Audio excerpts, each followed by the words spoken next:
Bývalá výletná reštaurácia Snežienka pri Dolnej stanici Novomestskej lanovky na Železnej Studienke chátra už od 90. rokov. Podľa statického posudku je stavba v takom zlom technickom stave, že ohrozuje zdravie aj životy ľudí. Novomestský ekopodnik, ktorý má už objekt vo svojej správe, preto skelet oplotil. Havarijný stav však treba akutne riešiť. V návrhu, ktorý ekopodnik predložil poslancom, boli dva scenáre.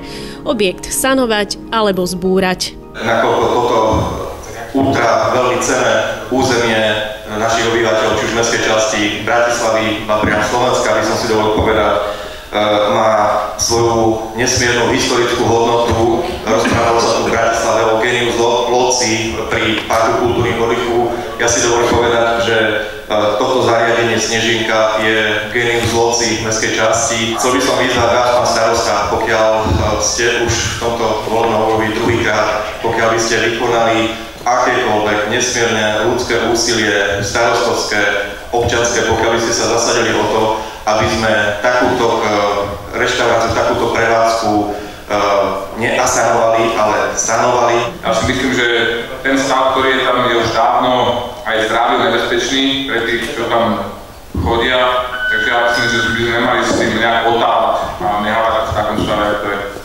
My sme okamžite dali spraviť statický posudok a na základe statického posudku sanačný projekt.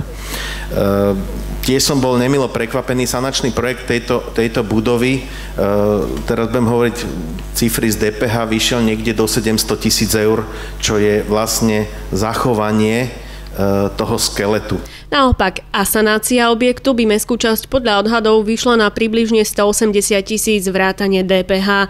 Poslanci sa jednoznačne zhodli, že aj v prípade zlikvidovania pozostatkov bývalej reštaurácie by mestská časť mala pri Dolnej stanici svojej lanovky vybudovať nové reštauračné zariadenie, ktoré tam momentálne chýba.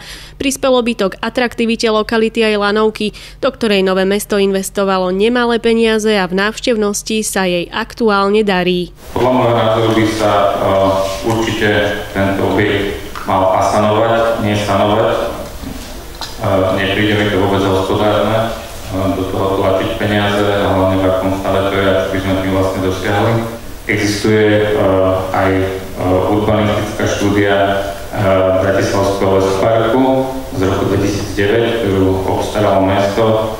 Tam sa píše v lokalite Drieňovského pri Snežienka vybudovať stravovacie zariadenie prvého typu, zatvorke záhradnú reštauráciu s terasou na mieste skeletu bývalej reštaurácie Snežienka, čo si myslím, že by bolo také optimálne riešenie. Som architekta, ctím si dedičstvo našich otcov, ale tento objekt je v takom stave, že jednoducho si myslím, že je zrelý na odstránenie, na sanáciu. To ale neznamená vôbec, že by sme s tým priestorom sa nemali ďalej zapodievať, že jeho duch, genius loci toho priestoru, ale nie toho skeletu, ktorý tam teraz je, by sme nemali hľadať nejaký novú náplň. Asi si myslím, že by to nezvládla mestská časť primárne podnikať v takejto oblasti a robiť tam bufet, záhradnú reštauráciu alebo kaviareň, ale určite v spolupráci, alebo sa som o to pokúsiť do spolupráce s nejakým súkromným subjektom, ktorý by to možno vedel spraviť. A možno by vedel využiť aj ten skelet, nie som naozaj nejaký stavár, takže ja momentálne neviem podporiť tú asanáciu a nevylučujem to do budúcnosti, ale bol by som rád, aby sa povedalo ako B, aby sme začali asi hľadať nejakého vhodného partnera a pokúsili sa ho nájsť zo súkromného sektora.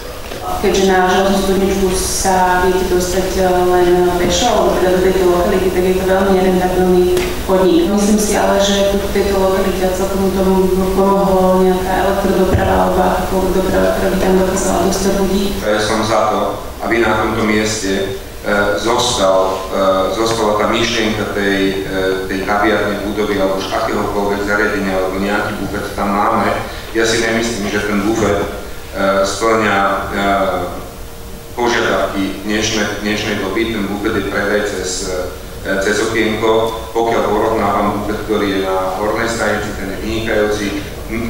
Takisto si myslím, že aj v tejto časti Dolnej stanice Lanovky je dôležité vybudovať niečo, čo následne buď budeme vedieť prenajať, alebo už akýmkoľvek spôsobom, ale aby to malo nejakú zodpovednú úroveň dnešnej doby. V minulosti chcel súkromný investor postaviť na mieste Snežienky hotel. Tento zámer sa ale stretol s nesúhlasom novomestského zastupiteľstva, obyvateľov aj mestských lesov. Opätovne je celý objekt v našej správe a podľa mňa jediná šanca zmysluplná je objekt zlikvidovať a potom diskutovať o tom, či má zmysel a či chceme postaviť ako takú kvázi spomienku niečo podobné. Možno ale s rozšírením, že tam bude aj nejaká príležitosť pre deti, nejaká trieda na vyučovanie v prírode. O budúcnosti schátranej budovy po Snežienke napokon poslanci na ostatnom rokovaní nehlasovali. Vyžiadali si podrobnejšie informácie, no a pravdepodobne v decembri rozhodnú o tom, či mestská časť objekt sanuje alebo zbúra a vybuduje niečo nové. Silvia Šeptáková, Televízia Bratislava.